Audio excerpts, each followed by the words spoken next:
اچھا، اور مجھے یہ بھی بتایا کہ الحمد شریف پڑھو، الحمد شریف کے بعد ہے نا وہ سورہ بقرہ کی آخری آیت، تو میں یہ کرتی ہوں جیسے آیت الکرسی پڑھ لیتی ہوں فجر نماز کے بعد، پھر 3 دفعہ درود شریف پڑھ کے پھر الحمد شریف پڑھتی ہوں، پھر وہ سورہ بقرہ کی آخری آیت پڑھتی ہوں، تو گناہ تو نہیں ہوگا؟ ٹھیک ہے. اور میرے سوال یہ کہ یہ سنت جو ہے نا، میری ایک سنت رہتی ہے تو میں دوسری سنت اسی لیے چھوڑ دیتی ہوں کہ میں جنت میں تو جاؤں گی ہی نہیں. کیا ایک سنت چھٹنے سے نماز اللہ میں جنت میں بھیجے گا یا نہیں بھیجے گا؟ سنت چھوڑنے سے کیا ہوگا؟ جنت میں بھیجے گا یا نہیں بھیجے گا ہمیں؟ اچھا، کبھی سنت چھوٹ جاتی ہے یوں؟ جیسے ظہر میں نماز پڑھنے بیٹھی 4 سنت پڑھے، 4 فرض پڑھے، اور 2 سنت بھول گئی، 2 نفل پڑھے میں نے. ٹھیک ہے ٹھیک ہے، میں سمجھ گیا. جی میں سمجھ گیا آپ کی بات، میں بتاتا ہوں انشاءاللہ. ایک اور کالر ہے. السلام علیکم. وعلیکم السلام. مفتی صاحب میں طلبہ بات کر رہا ہوں دیر اسماعیل خان سے. بھائی کیا کھا کے کال کی آپ نے؟ جی کچھ نہیں کھا کے ایسے ہی بات کر رہا ہوں سر. ہاں لیکن اتنی اسپیڈ ماشاءاللہ کی کوئی خاص وجہ ہے؟ سر میں حافظ قرآن ہوں. اچھا، اس وجہ سے سر. ٹھیک ہے سر آنکھوں سے مدینہ بھی ہونا. اچھا تو اس میں کیا مسئلہ ہے؟ جی ارشاد فرمائیں. شاباش، بولیے. سر پہلا سوال سر میرا یہ کہ ایک بار ہم نے حج کر لیا اور دوسری بار بھی حج کرنے کے پیسے اگر ہمارے پاس موجود ہے تو ہر 5 سال بعد کیا ہمیں حج کرنا چاہیے کہ نہیں کرنا چاہیے؟ ٹھیک ہے. اور سر اور سوال یہ کہ کیا یہ جو پینٹ شرٹ وغیرہ پہنتے ہیں لوگ، یہ پینٹ شرٹ پہننا جائز ہے یا نہیں ہے سر؟ آفس وغیرہ میں یا عام طور پہ؟ عام طور پہ سر، عام طور پہ. ٹھیک ہے، بتاتا ہوں. ٹھیک ہے. اور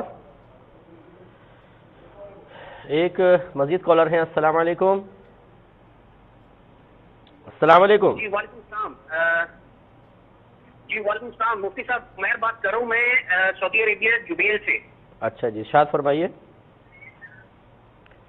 جی مفتی صاحب میرا کوشچن یہ تھا جو یہ قربانی سے ریلیٹڈ ہے. جی بولیں. جس طرح میرے گھر میں ماشاءاللہ میرے بھائی بھی ہیں، بڑے بھائی ہیں جو جاب کرتے ہیں، میرے والد صاحب بھی ہیں جاب کرتے ہیں، میں بھی جاب کرتا ہوں. ہم ماشاءاللہ حسب استطاعت ہیں ماشاءاللہ تینوں. تو قربانی سے ریلیٹڈ کیا ہم تینوں کی طرف سے ایک ایک قربانی واجب ہے، یا ہم ایک گھر کے طور پہ اگر ایک گھرانے کے طور پہ ایک قربانی کریں تو وہ بھی شرعی لحاظ سے قابل قبول ہے؟ ٹھیک ہے. اور فی الحال بس یہی کوشچن. اب چلیں میں بتاتا ہوں انشاءاللہ. میں عرض کرتا ہوں انشاءاللہ. ایک مزید کالر ہے. السلام علیکم. السلام علیکم مفتی صاحب. جی وعلیکم السلام. جی پہلا کوشچن یہ ہے کہ اگر طواف الزیارہ عصر کے بعد کیا اور اس کے نفل بھی عصر کے بعد پڑھ لیے تو اس کے بارے میں ایک تو ارشاد فرما دیجیے. اور دوسرا کوشچن یہ کہ ہم نے نا چھوٹے چھوٹے کئی پلاٹ لیے ہوئے، جب تھوڑے سے ہو جائیں گے پیسے تو گھر ہم بھی خرید لیں گے، تو کیا اس سے جو ہے زکوٰۃ کے بارے میں بھی بتا دیجیے. ٹھیک ہے. اور جی بہت بہت شکریہ. ٹھیک ہے، انشاءاللہ عرض کرتا ہوں. ایک مزید کالر ہیں. السلام علیکم. السلام علیکم. وعلیکم السلام. جی سوال کرنا تھا. میں کینیڈا سے بات کر رہا ہوں. حضرت صدیقی میرا نام ہے. جی میں پتہ کرنا چاہ رہا تھا کہ جیسے ہم لوگ قربانی کرتے ہیں پاکستان میں تو اس کی رقم کچھ کم ہوتی ہے کینیڈا کی رقم سے، تو آیا ہماری قربانی قبول ہوگی یا نہیں ہوگی؟ ٹھیک ہے. اور دوسرا سوال یہ ہے کہ ہم لوگ یہاں پر رہتے ہیں تو بعض جگہ مسلح ہیں. مسلوں میں یہ ہوتا ہے کہ جیسے ہم نے جا کے نماز پڑھ لی اکیلے، لیکن ہوتا یہ ہے کہ بعض اوقات ہم دیکھتے ہیں کہ ہم نے فرض ادا کر لی ہے، لیکن اس کے بعد یہ ہوتا ہے کہ کوئی 2-3 لوگ آتے ہیں اور جماعت کرانا شروع کر دیتے ہیں. تو آیا ہم لوگ اس جماعت میں شریک ہو سکتے ہیں کہ نہیں ہو سکتے؟ ٹھیک ہے. اور بس یہی سوال تھا. بہت شکریہ. ایک اور کالر ہے. السلام علیکم. السلام سر، میں ہولڈ پہ ہوں. جی فرمائیے، ارشاد فرمائیں. اچھا سوال سر یہ تھا کہ میں مفتی صاحب سے پوچھنا تھا کہ میں چونکہ اپنا ایڈوکیٹ ہوں ادھر کمالیہ میں، اور میں نے اپلائی کیا تھا کینیڈا کے لیے اپنے ویزا اپلیکیشن کے لیے، وہ ریفیوز ہو گیا تو پھر میں نے ریویو دائر کر دیا، لیکن ابھی وہ کافی دن ہو گئے، 4-5 ماہ ہو گئے ہیں، لیکن ابھی تک رابطہ نہیں ہوا. تو پتہ کرنا تھا.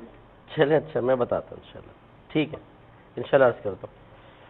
تو آپ کی خدمت میں عرض کر رہے تھے کہ جانور میں حصہ داری کے آپ کو مسائل بتائے تھے. اس کے بعد ایک مزید مسئلہ ذکر کیا تھا کہ جانور سے کسی قسم کا نفع لینا شرعاً جائز نہیں ہے.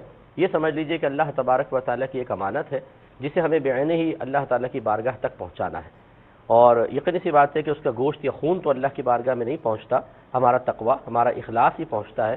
لیکن کہنے کا مطلب یہ ہے کہ جب وہ تمام کے تمام جانور گویا کہ اللہ کے لیے ہم نے وقف کر دیا ہے کہ ہم اللہ کے لیے قربانی کریں گے، تو اس سے قربانی سے قبل کسی قسم کا نفع نہیں لے سکتے ہیں۔ ہاں، قربانی کے بعد جب ذبح ہو گیا، اللہ تعالیٰ کے لیے جو عمل کرنا تھا وہ عمل مکمل ہو گیا، تو پھر وہی بندوں کے حق دوبارہ اس سے وابستہ ہو جائیں گے اور ہم اس سے جس قسم کا چاہے نفع لے سکتے ہیں۔ لہذا جانور کا جیسے اونٹ لاتے ہیں بعض لوگ، تو گلی میں بچوں کو سیر کرانا شروع کر دیتے ہیں، یہ قطعاً غلط ہے۔ اس میں یہ گناہ کی ایک صورت آپ کہہ لیجئے کہ جانور کو تنگ کرنا، وہ بھی قربانی کا جانور، اور بعض اوقات اس میں گناہ کی صورت کے ساتھ یہ چیز ضرور شامل ہوگی کہ باعث تکلیف ہو جانور کے لیے، کوئی مار رہا ہے، کوئی دم کھینچ رہا ہے، کوئی دھکے دے رہا ہے، یہ چیزیں صحیح نہیں ہیں، اس سے اجتناب کرنا چاہیے۔ اسی طریقے سے بعض اوقات دودھ والی گائے ہوتی ہے، گھر پہ لے آتے ہیں، وہ دودھ دینا شروع کر دیتی ہے، تو وہ دودھ نکال لیا، جو دودھ پی لیا، چائے بنا کے اس کو چائے کے لیے استعمال کر لیا، یہ چیزیں شرعاً جائز نہیں ہیں۔ اگر بالفرض کسی نے دودھ نکال لیا اور استعمال بھی کر لیا ہو اور اسے بعد میں احساس ہوا، یا جیسے ابھی کسی نے مسئلہ سنا، تو اسے چاہیے کہ پہلی بات تو اللہ کی بارگاہ میں توبہ کرے اور جتنے کا دودھ پیا تھا اتنی قیمت صدقہ کرے۔ ایک مختصر سے بریک پر جائیں گے، ہمیں یقین ہے آپ ہمارے ساتھ ہی رہیں گے۔ بسم اللہ الرحمن الرحیم۔